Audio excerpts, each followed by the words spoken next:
یہی دین کی روح ہے، یعنی لوگوں کو جو بات بتانے کی ہے، بلکہ خاص طور پر جس وقت ہمارے ہم بچے پیدا ہوتے ہیں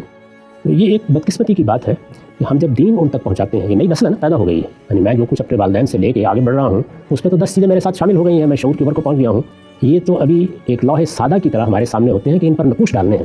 تو بالعموم یہ نقوش ڈالتے وقت ہم جزیات میں اتر جاتے ہیں اور اس میں یہ حرام ہے، یہ حلال ہے، یہ تمہیں نہیں کرنا، وہ کرنا ہے، اس کو اوامر اور نواہی کے طریقے پہ بیان کرنا شروع کر دیتے ہیں۔ یہ کسی زمانے میں جب اسلام کا یا دین کا یا مذہب کا غلبہ دنیا پر قائم تھا، اور ظاہر ہے کہ جب سیاسی غلبہ ہوتا ہے تو تہذیبی غلبے میں آپ سے آپ بدل جاتا ہے، اس وقت یہ چل جاتا تھا طریقہ۔ ہم اس وقت جس دنیا میں جی رہے ہیں اس میں اور بھی اس بات کی ضرورت ہے کہ پہلی تعلیم صرف 2 ہی چیزوں کی دی جائے، اس کائنات کا ایک خالق ہے، اور کائنات کے خالق کو ایک رشتے کی حیثیت سے متعارف کرایا جائے۔ بچے کو ہم نے تعارف کرایا نہیں، یہ تمہاری ماں ہے، تمہارا باپ ہے، تمہارے بھائی ہیں، یہ سارے رشتے جس طرح متعارف کرائے گئے اسی طرح خالق کا رشتہ، جیسے جیسے وہ شعور کی عمر کو پہنچے تو خالق کا رشتہ۔ اور دوسرے یہ کہ اس خالق نے تم سے صرف ایک ہی بات کا مطالبہ کیا ہے، وہ کیا ہے؟ تزکیہ، پاکیزگی، پیوریفیکیشن۔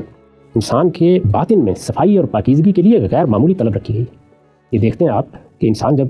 شہروں میں بھی کہیں گندگی یا غلاظت پھیلی دیکھتا ہے، محلے میں دیکھتا ہے، یا خود اپنے گھر میں یا کسی کے وجود پر دیکھتا ہے، تو اس کے لیے زیادہ استدلال کی ضرورت نہیں پڑتی کہ صفائی کروں۔